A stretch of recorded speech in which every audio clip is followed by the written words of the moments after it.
नमस्कार। सवाल इंडिया के में आपका बहुत बहुत स्वागत है। मेरा नाम है अंकित त्यागी। इस वक्त आप एनडीटीवी इंडिया के साथ हैं। सुप्रीम कोर्ट ने आज एक अहम बात कही। सुप्रीम कोर्ट ने कहा कि हिंदू विवाह को वैध बनाने के लिए उसे उचित संस्कारों और समारोह के साथ किया जाना चाहिए।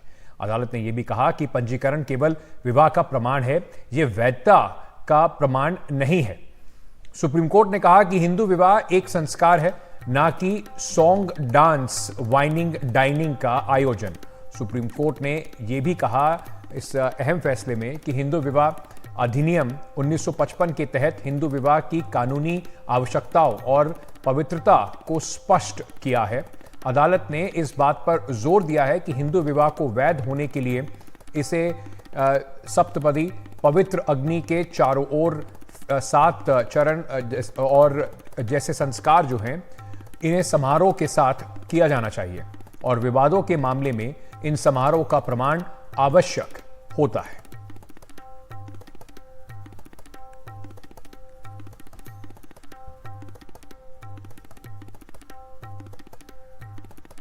चलिए, मेरे सहयोगी आशीष भार्गव इस वक्त हमारे साथ जुड़ रहे हैं। आशीष के पास सीधे चलते हैं। आशीष, किस मामले को लेकर यह पूरी बातचीत सुप्रीम कोर्ट में आज हुई और क्या बातें इस पे कही गई?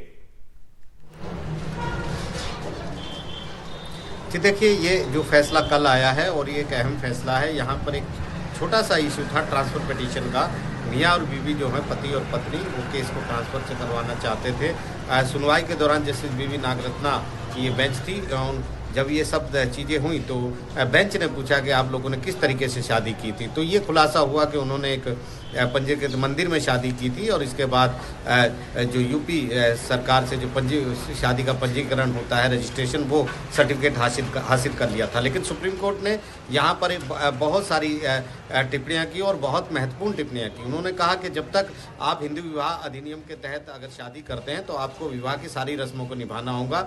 सप्तसती से लेकर जितने भी संस्कार होते हैं, जितनी भी रस्में होती हैं, वो महज औपचारिकता नहीं है। शादी का मतलब सिर्फ नाचना, गाना या खाना पीना नहीं है, बल्कि संस्कार हैं जो पति पत्नी के बीच में होती है। पवित्र संतान ये है।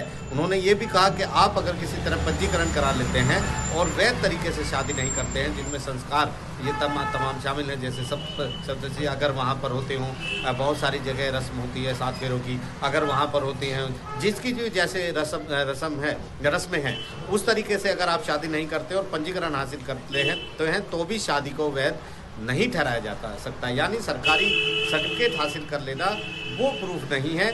आपको प्रूफ के लिए बहुत सारी चीज़ें देनी होंगी, फ़ोटो एल्बम दिखानी होंगी, शादी की रस्में की फ़ोटो दिखानी होंगी। ये एक बहुत बड़ा महत्वपूर्ण यहाँ पर फैसला है।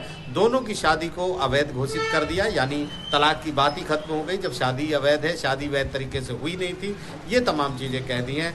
और शादी की संस्था को लेकर एक लंबी चौड़ी टिप्पणियां यहाँ पर की हैं। बताया है बेंच ने कि किस तरीके से भारत में हिंदू विवाह अधिनियम के तहत जो शादियाँ हैं, वो एक मात्र औपचारिकताएं नहीं है कि सिर्फ आप डांस करें, गाना गाएं, शराब पिएं, खाना खाएं और फिर चले आएं। एक शादी एक पवित्र बंधन है और उसका सम्मान सबको करना चाहिए। रस्में भी सारी निभानी चाहिए। अगर इसके तहत अगर रस्में नहीं होती हैं तो शादी अब वैध नहीं है, उसको किसी भी तरीके से सही नहीं ठहराया जा सकता। जी, आशीष बने रहिए हमारे साथ। रंजना कुमारी जी भी हमारे साथ जुड़ रही हैं, निदेशक हैं सामाजिक अनुसंधान केंद्र की। रंजना जी, बहुत बहुत शुक्रिया हमारे साथ जुड़ने के लिए।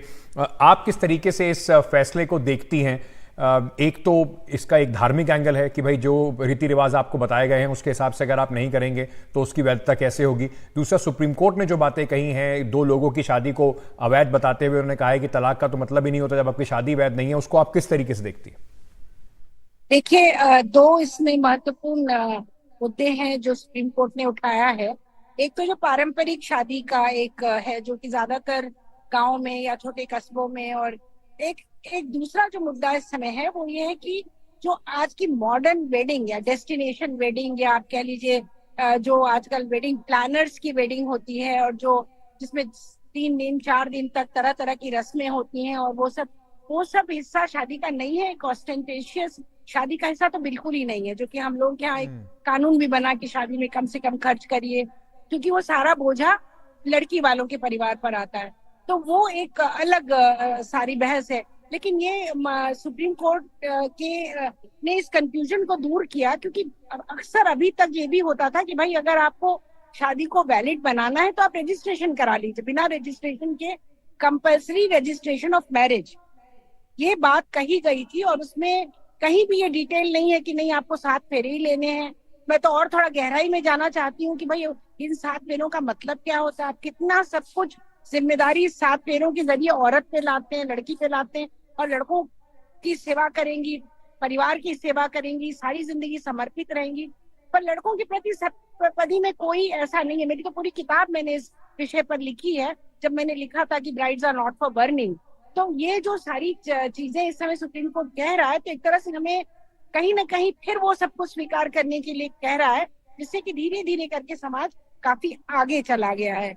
और बहुत सारी शादियों में तो लोग पंडित को धमकाना शुरू करते हैं, नहीं इतना टाइम मत लीजिए, क्योंकि हिंदू मैरिज तो बहुत करीब करीब पूरी रात चलती है, उसमें घंटों घंटों उसके तमाम तरह के उसके संस्कार होते हैं। तो ये चीजें फिर से कहना कि नहीं अब आप 7 फेरे लेंगे तभी शादी होगी, रजिस्ट्रेशन सिर्फ उसका एक प्रमाण है कि आपने शादी की है। तो मुझे थोड़ा सा ये लगता है कि सुप्रीम कोर्ट ने बहुत ज्यादा इसमें हिंदू मैरिज का जो डेफिनेशन है उसको इन्होंने लादने की कोशिश की है। जरूर है, ज्यादातर शादियां वैसे ही हो रही हैं, लेकिन मैं नहीं मानती हूँ कि आज की जो डेस्टिनेशन और इस तरह की वेडिंग है वो इसी संस्कारों को लेके हो रही है। और दूसरा ये कि इसमें भी अलग अलग क्लास है। अब आप आदिवासी मैरिज को मानेंगे क्या? आदिवासियों में जो शादी होती है आप उसको मानेंगे? दलितों की जो शादी होती है, घोड़े को तो बैठने नहीं देते हैं, घोड़ी चढ़ के दूल्हा आएगा। आप सब ब्राह्मण शादी कराता नहीं है, तो क्या उनकी शादियां शादी नहीं मानी जाएंगी? तो ये एक मिडिल क्लास, एक अपर कास्ट की मानसिकता वाला एक तरह से मैं फैसला मानती हूँ इसको। शादी 2 लोगों के मन की मिलन का एक उत्सव होता है। और जहां तक अभी इतनी बड़ी वेडिंग में हमारे सारे नेता लोग जाते हैं, सारे पॉलिसी मेकर जाते हैं, सारे ब्यूरोक्रेट जाते हैं, अरबों खरबों खर्चा हो रहा है नाच गाने पे, शराब पे, खाने पीने पे। कभी कहा गया कि नहीं इनको रोका जाना चाहिए, ये सब कुछ नहीं होना चाहिए? तो दोहरा नहीं चलेगा मापदंड। इससे आपको लगता है थोड़ी कंफ्यूजन भी क्रिएट होगी? बहुत सारे लोग ऐसे हैं अभी भी हमारे देश के अंदर जो अपनी इच्छा से शादी करना उनके लिए कई बार जानलेवा तक साबित हो जाता है। लोगों को, अगर आपने इंटरकास्ट शादी कर ली, इंटर रिलीजन शादी कर ली, उसके लिए हमने देखा है कैसे कोर्ट में धक्के खाते फिरते हैं सिक्योरिटी लेने के लिए।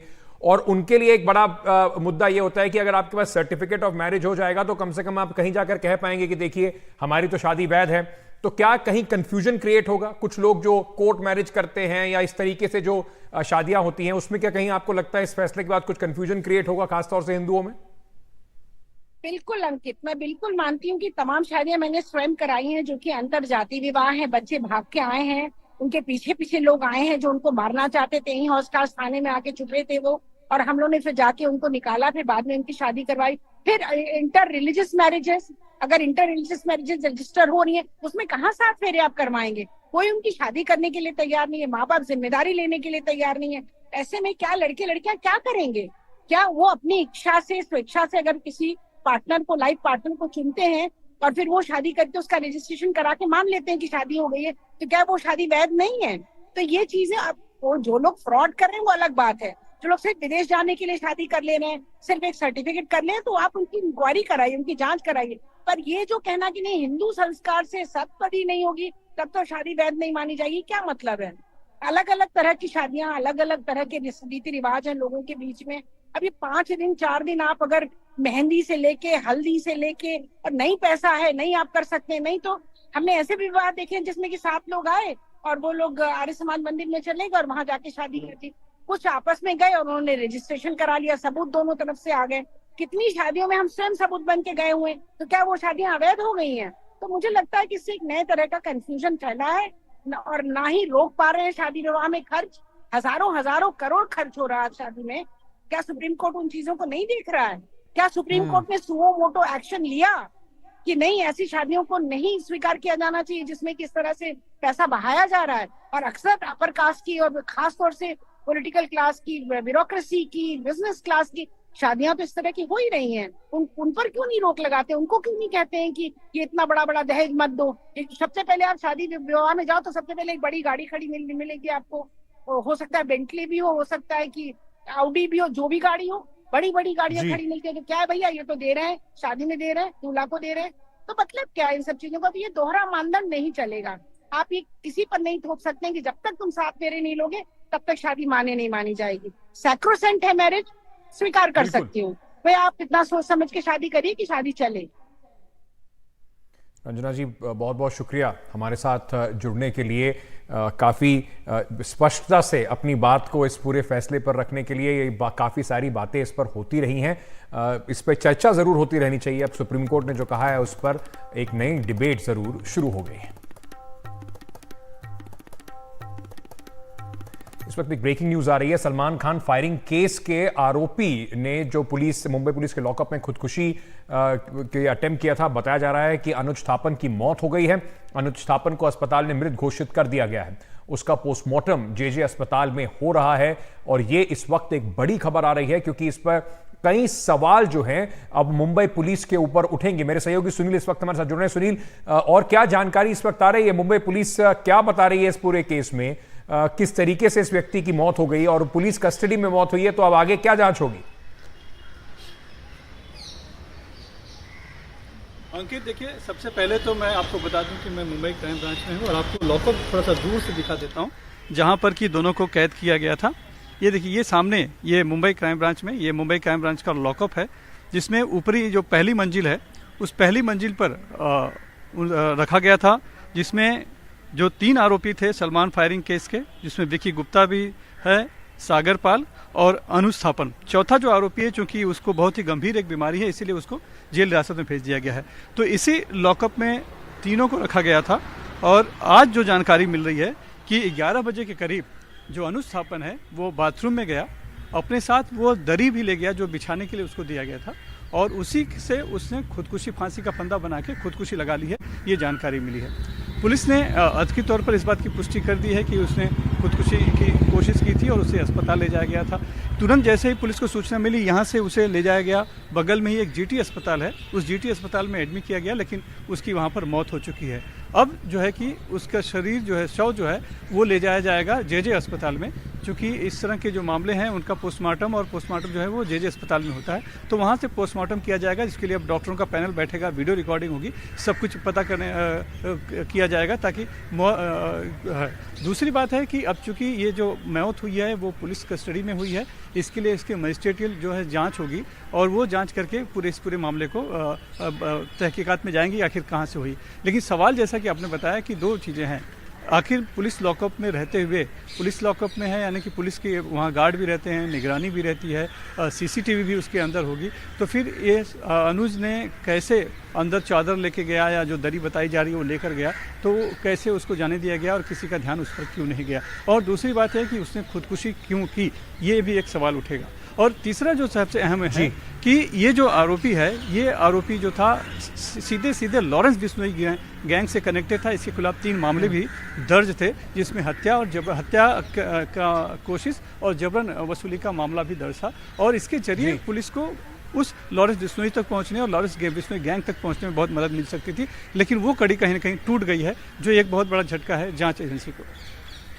बने रहिए हमारे साथ सुनील। हमारे साथ इस वक्त एडवोकेट अजय दुबे साहब भी जुड़ रहे हैं।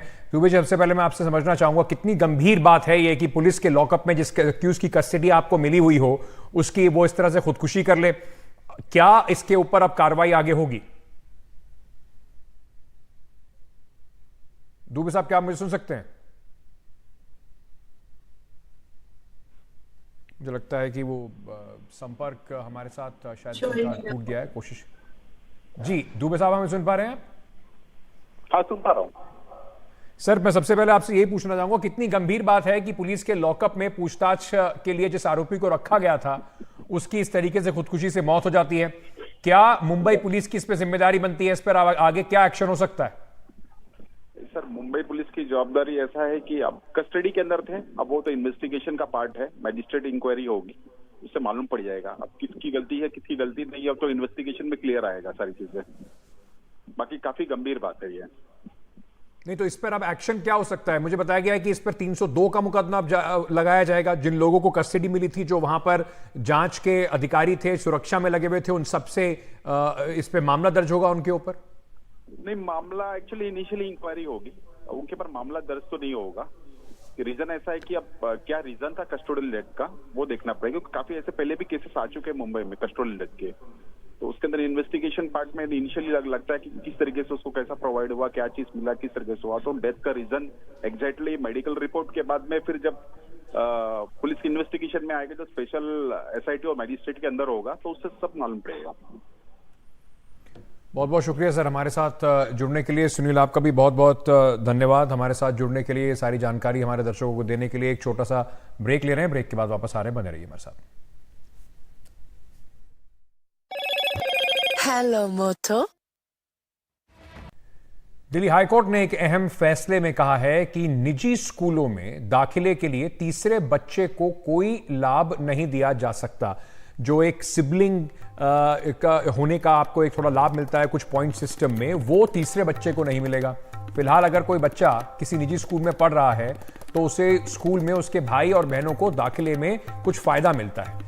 इस बारे में एक अभिभावक ने एक निजी स्कूल के खिलाफ याचिका दायर की थी। शिक्षा के अधिकार के नियम के हिसाब से एक भाई या बहन को पहले से स्कूल में पढ़ने पर दाखिले में 20 अतिरिक्त नंबर मिलते थे, लेकिन दिल्ली हाईकोर्ट ने जस्टिस सी हरिशंकर की बेंच ने कहा है कि यह नियम तीसरे बच्चे पर लागू नहीं होगा। यह एक बहुत ही अहम फैसला है। कई बार आप बात सुनते हैं, जनसंख्या नियंत्रण की जो बात होती है उसको देखते हुए भी बात बार बार होती है कि इंसेंटिव दिए जाएं अगर कोई 2 बच्चे जिसके पास हैं, और कुछ डिसइंसेंटिव रखे जाएं अगर कोई 2 से ज्यादा बच्चे उनके हो रहे हैं। तो इस पर बात करने के लिए जो हमारे साथ अशोक अग्रवाल साहब जुड़ रहे हैं, राष्ट्रीय अध्यक्ष हैं AIPA के।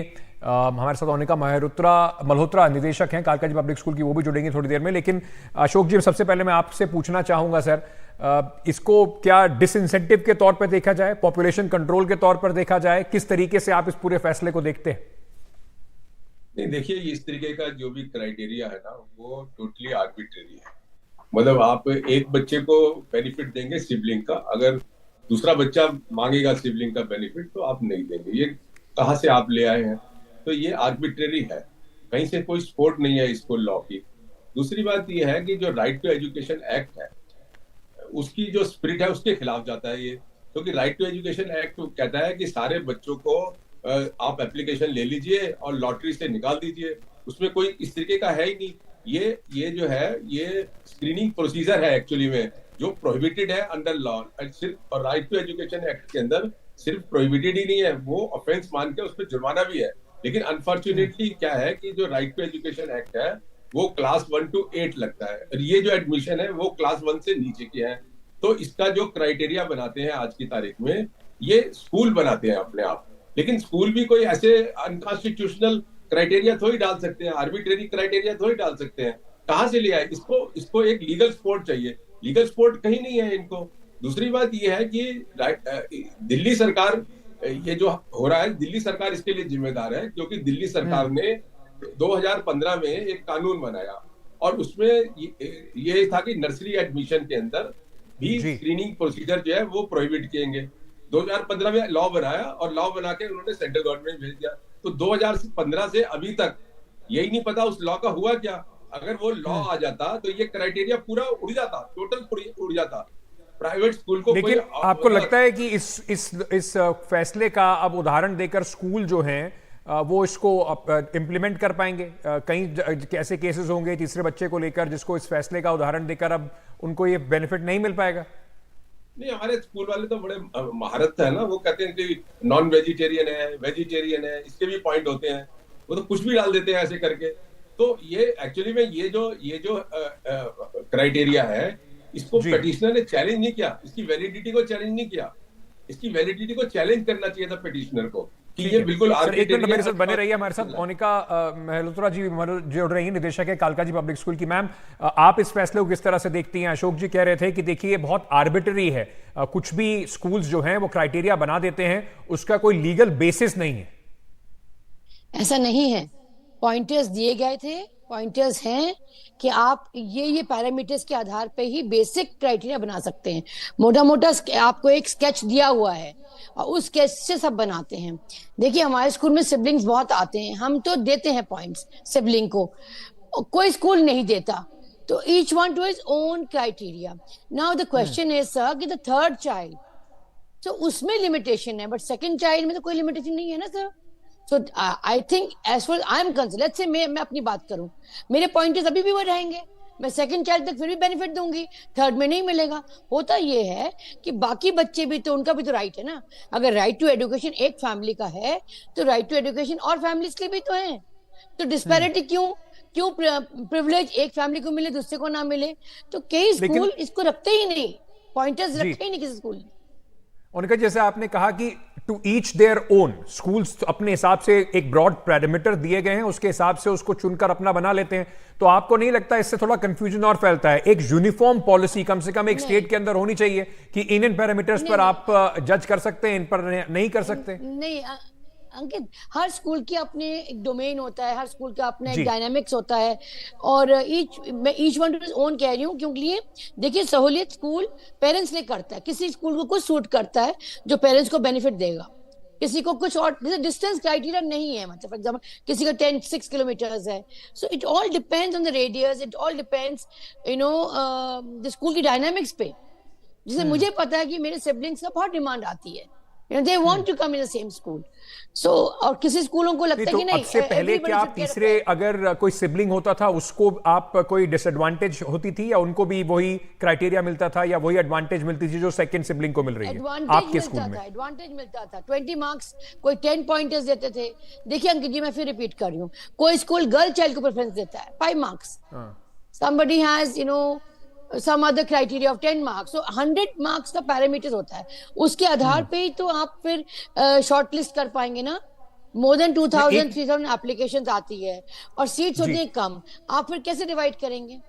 अशोक जी पर जाने से पहले मैं एक छोटा सवाल आपसे और पूछना चाहूंगा। ये सुप्रीम कोर्ट का जो फैसला आया है, आपको लगता है इसके बाद आप अपना क्राइटेरिया चेंज करेंगे? जैसे आपने कहा कि आपके यहाँ सिबलिंग्स की हाई डिमांड रहती है और अभी तक आप थर्ड सिबलिंग को इस तरह से कोई डिस्क्रिमिनेशन नहीं करते थे, तो अब क्या ये आप इसको मानती हैं कि आप बाध्य हैं अब इस फैसले को अपने स्कूल में करने के लिए? नहीं, अभी तो इसकी वैलिडिटी टेस्ट नहीं हुई है ना, अभी तो सिर्फ एक मिनट सर, मैं ओनिका जी से मैं पूछना चाह रहा था कि क्या इस फैसले के बाद उनके क्राइटेरिया बदलेंगे? उन्होंने एक सजेशन दिया है कि स्कूल में कोई बाइंडिंग नहीं है। अब जैसे मैंने कहा, हम करना चाहे तो कर सकते हैं, नहीं करना चाहे तो नहीं करेंगे। मैंने हमेशा सिबलिंग को प्रेफरेंस दी है, बट सेकंड चाइल्ड तक, थर्ड अब होता ही कहाँ है और कहाँ ही इतनी डिमांड है, लेकिन फिर भी सेकंड चाइल्ड तक तो मैं पॉइंटर्स में रखती हूँ। थर्ड चाइल्ड में अब I will ensure, I will feel, I think I will abide by what the orders are. Ashok Agarwal ji, जो अनिका जी कह रही थी वो बात भी सही है कि देखिए एक ही परिवार पे राइट टू एजुकेशन का जो हम आर्गुमेंट दे रहे हैं वो कैसे इसको माना जाएगा, क्योंकि राइट टू एजुकेशन तो और लोगों का भी है। अगर एक ही परिवार के बच्चों को इस तरह की क्राइटेरिया में मदद मिलती रहेगी तो बाकी बच्चों को राइट टू एजुकेशन का क्या होगा सर? नहीं, देखिए ये जो बात है ना कि दूसरा बच्चा या तीसरा बच्चा या चौथा बच्चा, एक तो ये बच्चों के अंदर आप डिस्क्रिमिनेशन नहीं कर सकते, नंबर 1। दूसरा ये कि ये जो राइट है, राइट टू एडमिशन जो है बच्चे का, वो फंडामेंटल राइट है। उसमें आप जो ये जो क्राइटेरिया है जो उसके एक्चुअली राइट को लेता है ना, ये तभी हो सकता है जब लॉ से सपोर्टेड हो। जब तक कोई वैलिड लॉ नहीं हो, आप मेरा राइट कैसे ले सकते हैं? चाहे मेरा दूसरा बच्चा है, चाहे तीसरा बच्चा है, चाहे चौथा बच्चा है, आप नहीं ले सकते। ये बिल्कुल आर्बिट्रेरी है। और इसमें सबसे बड़ी प्रॉब्लम तो ये है कि हमारी दिल्ली सरकार जो है वो बच्चों के राइट्स को प्रोटेक्ट करने में फेल हो गई है। अगर वो लॉ को लेजिस्लेट कि आपका राइट उसी स्कूल में है। मोनिका जी आपकी बात से सहमत नहीं है। मोनिका जी, क्या आपको क्या असहमति है अशोक जी की बात से? देखिए, अशोक जी कह रहे हैं राइट टू एजुकेशन, वहां तक जस्टिफाइड है, लेकिन राइट टू एजुकेशन उसी स्कूल के लिए क्यों? कहीं भी पढ़ ले बच्चा, मैंडेटरी है क्या उस स्कूल में पढ़ना? ये कहां से होगा कि उसी स्कूल में मेरा राइट है? क्यों? फिर आपने सीट लिमिटेड है, कितनों को अकोमोडेट करेंगे आप? बहुत से पैरामीटर्स इफेक्टेड है ना सर। देखिए, आपको सीट डिक्लेयर करनी पड़ती है, एजुकेशन डिपार्टमेंट में आपको सीट डिक्लेयर करनी पड़ती है। उस सीट का आधार क्या आपने बनाया वो बताना पड़ता है। तो या तो हाथ खोल दीजिए, ले लीजिए, जितने मर्जी बच्चे ले लीजिए। अब फिर आप कहेंगे आपने इसको चूज कर लिया, इसको चूज नहीं किया। फेयरनेस नहीं रहती, फेयरनेस मार्क्स से ही आती है, पॉइंटर्स से ही आएगी, और 100 मार्क्स का पैरामीटर बन जाता है। अशोक जी, थोड़ा क्या क्लैरिफिकेशन चाहिए दिल्ली सरकार से? जो एजुकेशन डिपार्टमेंट है उसको आके थोड़ा सा क्लैरिटी करनी चाहिए इस पूरे मामले के ऊपर। हाँ, उनको ऑब्जेक्शन लगाना चाहिए इसके ऊपर कि इस तरीके का आप नहीं कर सकते बच्चों को लेकर कि दूसरा तीसरा बच्चा जो है आप नहीं लेंगे। सिबलिंग के पॉइंट है, सिबलिंग का मतलब ये नहीं है कि आप दूसरे पे या तीसरे पे बैन लगा दें। This is amounts to banning. Banning है जो इनवैलिड है, जो वैलिड लॉ के बगैर आप कर नहीं सकते। और दूसरा ये कि दिल्ली सरकार जो है, दिल्ली सरकार ने जो 2015 में कानून अपना पास किया था असेंबली से, उसको इम्प्लीमेंट करना चाहिए। तो ये सारा क्राइटेरिया उड़ जाएगा। एक्चुअली ये क्राइटेरिया ही आर्बिट्रेरी है, क्योंकि ये स्क्रीनिंग प्रोसीजर होता है। एडमिशन कैसे करेंगे? और एक बच्चे को करते होंगे अशोक जी? एक एडमिनिस्ट्रेटिव प्रॉब्लम है और दूसरा प्रॉब्लम है एक overarching right to education का। दोनों के बीच में संतुलन तो सरकार को बनाना ही पड़ेगा, उन्हें समझना पड़ेगा और देखना पड़ेगा कि बच्चों का जो हित है वो भी ना नुकसान हो, और दूसरा एजुकेशन की क्वालिटी जिसको स्कूल मेंटेन करते हैं वेरियस क्राइटेरिया से, उसके ऊपर भी कोई हानि ना पहुंचे। आप दोनों का बहुत बहुत शुक्रिया इस वक्त हमारे साथ जुड़ने के लिए, धन्यवाद अपना समय देने के लिए। छोटा सा एक ब्रेक लेके वापस आ रहे हैं, बंदे रहिए हमारे साथ।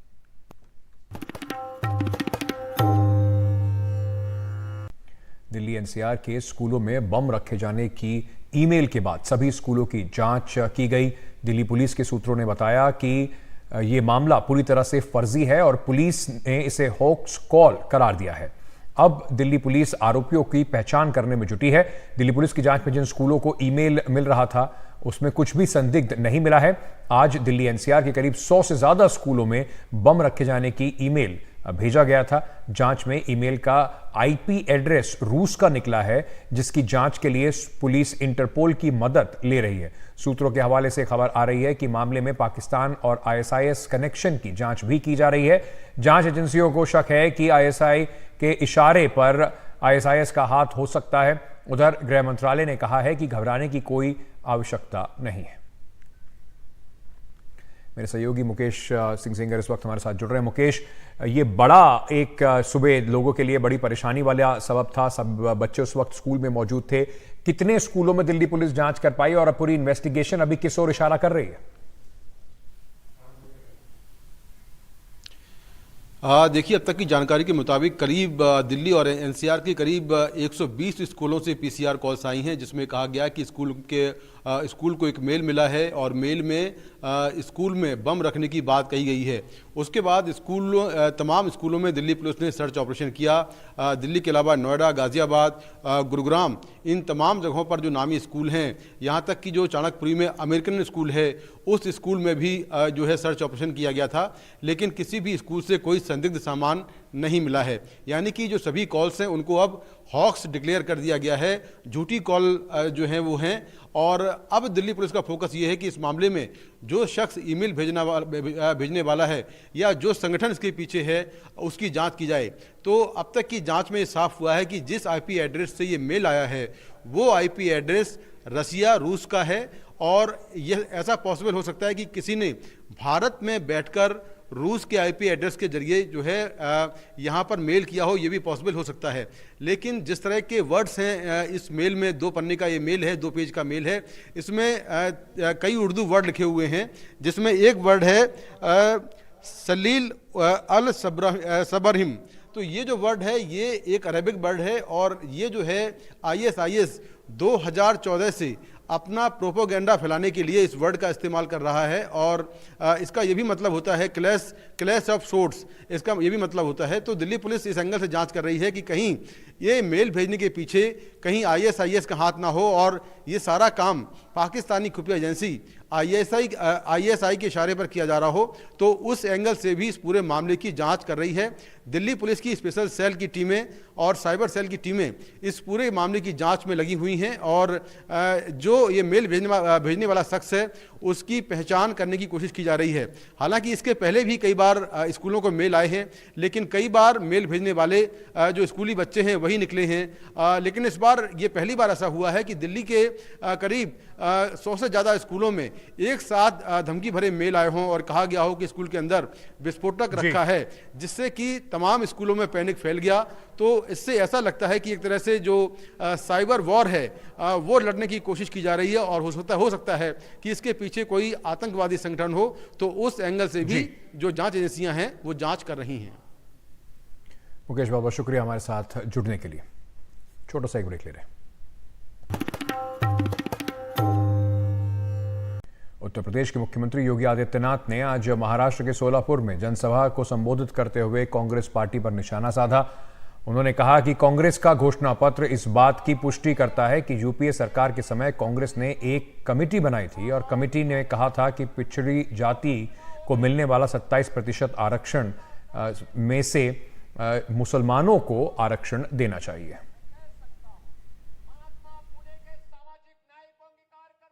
कांग्रेस का घोषणा पत्र इस बात की पुष्टि करता है कि यूपीए सरकार के समय कांग्रेस ने यही प्रयास किया था।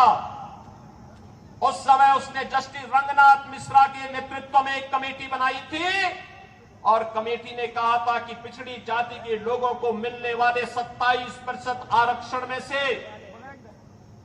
6% मुसलमानों को दे देना चाहिए। क्या हम अपने पिछड़ी जाति के लोगों के हक को किसी दूसरे को बांटने देंगे क्या? हिंदुओं का आरक्षण किसी को मिलना चाहिए क्या? और सच्चर कमेटी गठित करके इन्होंने मुसलमानों की कुछ जातियों को अनुसूचित जाति में शामिल करने का प्रयास किया था। वो तो भारतीय जनता पार्टी थी, विरोध किया था, तब ये बच पाया था। वहीं बिहार में आरजेडी नेता तेजस्वी यादव ने प्रधानमंत्री नरेंद्र मोदी पर आरक्षण में धर्म के मुद्दे पर स्वर्गीय कर्पूरी ठाकुर के अपमान का आरोप लगाया है। तेजस्वी यादव ने हमारे सहयोगी मनीष कुमार से बातचीत की। बिहार में तीसरे चरण के मतदान के लिए 4 दिन बचा है। चुनाव आयोग का जो डेटा आया है, दोनों चरण में मतदान का प्रतिशत कम हुआ है। इसके लिए आप लोगों के लिए ये चिंता का विषय है? नहीं, ये तो चिंता का विषय सबके लिए होना चाहिए। हम लोग तो चाहते हैं कि घर से सब लोग निकल के बूथ पे आए और मतदान करें। बहुत ही महत्वपूर्ण चुनाव है। ये चुनाव कोई छोटा मोटा चुनाव नहीं है। ये देश को बचाने का और बनाने का चुनाव है। देश के लोकतंत्र और संविधान को बचाने का चुनाव है। तो आप लोग आरक्षण जो है, ओबीसी का जो आरक्षण है, उसमें मुसलमानों को हिस्सेदारी दे देंगे? देखिए, प्रधानमंत्री जी को पूरी सच्चाई पता नहीं है या जानते भी हैं तो सच बोलना नहीं चाहते। अभी कुछ दिनों पहले कर्पूरी जी को भारत रत्न दिया गया और उन्हीं कर्पूरी जी के विचारों को वो मान नहीं रहे। कर्पूरी जी जब मुख्यमंत्री बने थे तो उन्होंने जितने पिछड़े सामाजिक तौर पे जो जातियां थी, चाहे कोई धर्म के हो, सबको जो है आरक्षण कर्पूरी जी ने दिया था। सबसे पहली बार उसी टाइम हुआ था। मंडल कमीशन में भी 80 से 85 ऐसी जातियां हैं जिसको जो है सिफारिश आरक्षण के लिए किया गया है। तो हम तो यही कहना चाह रहे हैं, मोदी जी मुसलमानों का नाम आगे लेकर के पूरे आरक्षण को ही खत्म करना चाहते हैं। इनके आड़ में सबका आरक्षण खत्म करना चाहते हैं, संविधान खत्म करना चाहते हैं और लोकतंत्र तो खत्म हो ही रहा है। जो आपका खजुराहो में हुआ, जो इंदौर में हुआ, जो सूरत में हुआ, वो हम लोगों ने देखा है कि क्या हो रहा है। आप लोग बार बार कहते हैं कि संविधान खत्म कर देंगे, इसका आधार क्या है? ये तो एक तरह से आपने भी वीडियो देखा होगा, जो भाजपा के नेता जो है कह रहे हैं हमको प्रचंड बहुमत दो, हम संविधान को खत्म कर देंगे। तो संविधान को ये लोग खत्म करना चाहते हैं, ये तो इनके एजेंडे में शुरू से ही रहा है, कोई नई बात नहीं है। और ये लगातार जो है आरक्षण और संविधान ये लोग जो है समाप्त करके अपना एजेंडा लागू करना चाहते हैं। तो ये इनका एजेंडा क्या है कि भाई चुनाव ना हो, तानाशाही हो, डिक्टेटरशिप हो, सब लोग जो है लोगों को वोट देने का अधिकार ना मिले, यही लोगों का एजेंडा है। तो ये लोग तो पीछे ले जाना चाह रहे हैं। चुनाव के अभी 5 चरण बाकी है। आपको लगता है कि जो लोगों का रुझान है, रुख है, आने वाले दिनों में मतदान का प्रतिशत बढ़ेगा? हम मुझे होपफुल है कि आगे जो है मतदान का प्रतिशत जो है वो बढ़ना चाहिए। और आप जान रहे हैं कि लोग जो हैं, लोग सरकार से बहुत ज़्यादा गुस्से में हैं और जो भी टर्नआउट हो रहा, जो पोल टर्नआउट हो रहा है, ये सरकार के मौजूदा सरकार के विरोध में वोट जा रहा है। और हमने कई बार बोला है कि बिहार से हम लोग चौंकाने वाला रिजल्ट आएंगे, तो इस बार चौंकाने वाला बिहार रिजल्ट देने जा रहा है।